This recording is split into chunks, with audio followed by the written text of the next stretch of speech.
5 సంవత్సరాల లోపు పిల్లలకు తప్పనిసరిగా పోలియో చుక్కలు వేయించి పోలియో రహిత ఆంధ్రప్రదేశ్ కోసం సహకరించాలని జనసేన పార్టీ నాయకులు పిఠాపురం మాజీ ఎమ్మెల్యే పెండం దొరబాబు పిలుపునిచ్చారు. వైద్య ఆరోగ్య శాఖ ఆధ్వర్యంలో పిఠాపురం మండలం చిత్రాల్లో చేపట్టిన పల్స్ పోలియో కార్యక్రమంలో మాజీ ఎమ్మెల్యే దొరబాబు పాల్గొని పిల్లలకు పోలియో చుక్కలు వేశారు.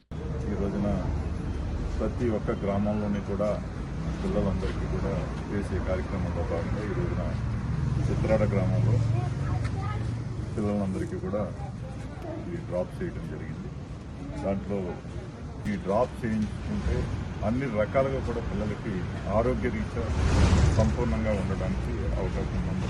ప్రతి ఒక్కరూ కూడా దీన్ని వినియోగించుకోవాలని పేరున కోరుకుంటారు. ఇలాగే పెంకే జగదీష్ గారు, సోదరి మనులు అందరూ కూడా, జాని గారు అందరూ కూడా ఈరోజు ఈ కార్యక్రమంలో పార్టిసిపేట్ చేసి గౌరవ శాసనసభ్యులు పవన్ కళ్యాణ్ గారు దీని మీద ప్రత్యేక శ్రద్ధ వహించి మా కేడర్ అందరికీ కూడా ప్రతి ఒక్కరిని కూడా ప్రతి గ్రామంలో దీన్ని వినియోగించే విధంగా ముందుకు తీసుకెళ్లాలని